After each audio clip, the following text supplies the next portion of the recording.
if the 49ers get rid of Jimmy Garoppolo next year and replace him with a rookie quarterback, can the Niners win a Super Bowl in next season with a rookie quarterback? Yeah. I absolutely think they can, because I think they could be as dominant. Once again, I'm going to say this with Madden injuries turned off.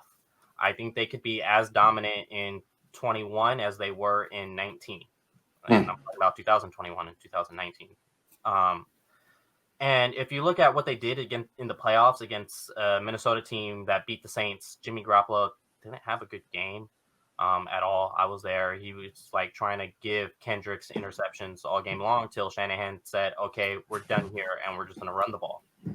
And then in the Green Bay Packers game, Jimmy Garoppolo only threw the ball 8 times, as we all know by now. Kind of just, it's not like we ever heard that before. Grant, have you heard that? Jimmy Garoppolo in the NFC Championship game only. Is that right? Is that right? Did that really happen? Is that That's crazy. So when I look at their playoff success, what they did, could that succeed with the rookie quarterback? With the rate that these rookie quarterbacks are playing at such a high level, I am absolutely convinced that the 49ers can get a rookie quarterback in this draft, say like a Zach Wilson. Trey Lance, I wouldn't say, because I think he needs to sit the bench. But I believe if they get a Zach Wilson and he starts week 1 for the 49ers, they get in the playoffs, I'm absolutely confident that this team, looking at where they are on offense, that's less sacks than what they're currently dealing with right now with Zach Wilson. Look at Kyler Murray. He's able to just run out and then throw the ball away real quick if nothing's there. And that's what Zach Wilson will bring to the table. Defense, once again, Madden injuries turned off. You're getting Nick Bosa back. I'm assuming they're going to re-sign Jason Verrett. We'll see. But I think this team can do it. Not a lot of teams can, but I think this one can. I think the only way a rookie quarterback on any team in the NFL can take his team to the Super Bowl is a situation similar to what he wasn't a rookie, but what Patrick Mahomes did when they went to, I believe, the AFC Championship game, and Kaepernick with the Niners that year. You have to have a really good team with no holes.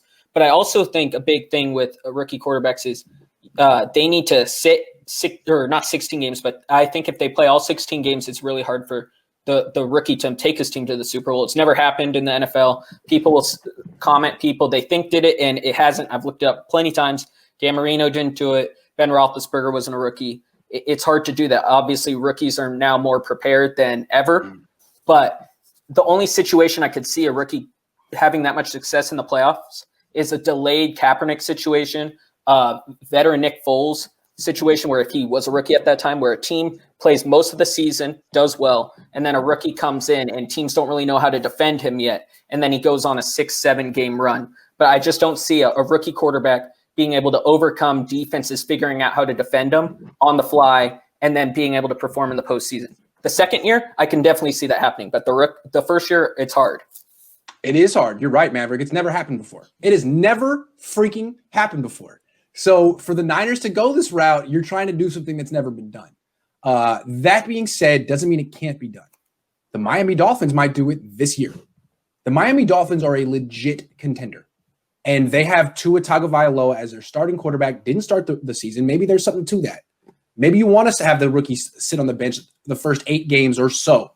But they might pull it off this year, and they think the argument that why the Niners might be able to pull it off too is if they do have a rookie quarterback next year, and he's making $5 million on the cap, and they can save that money, save $20 million from Jimmy Garoppolo, keep Trent Williams, keep Fred Warner, maybe make an addition, bring someone in you wouldn't expect, then now you are talking about that team, again, with Madden injuries off, you're talking about that team with no weaknesses.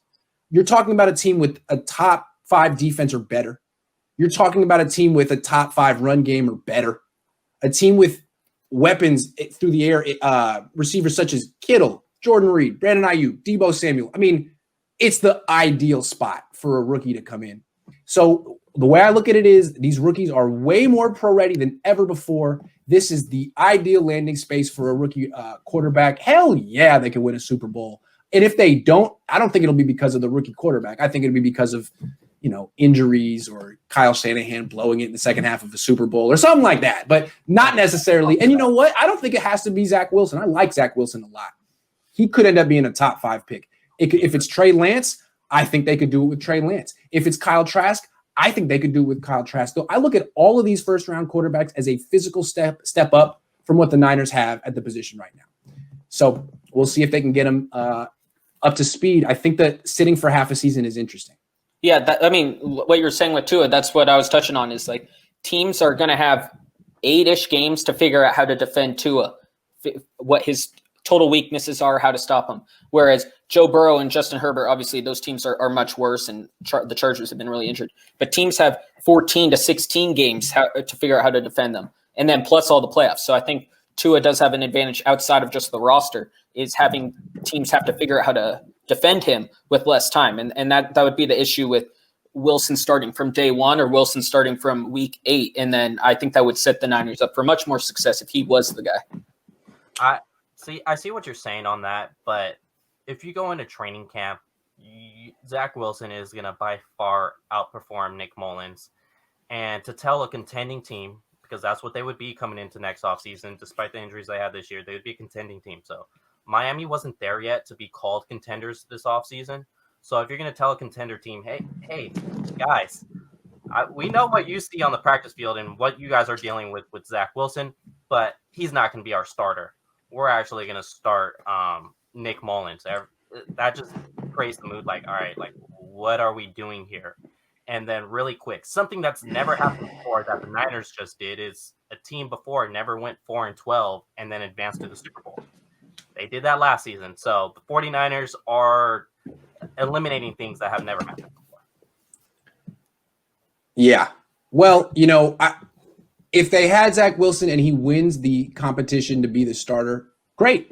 But what happened in Miami is that Tua got outplayed in camp. I know teams, I know beat writers who cover that team and were there. He got outplayed. Yeah. So it's not a given that Zach Wilson from BYU, who doesn't really take snaps from under center, is just going to be great in camp. Tua wasn't. Doesn't mean he won't be great by week 8. Tua is pretty freaking good right now. So it's an interesting thing.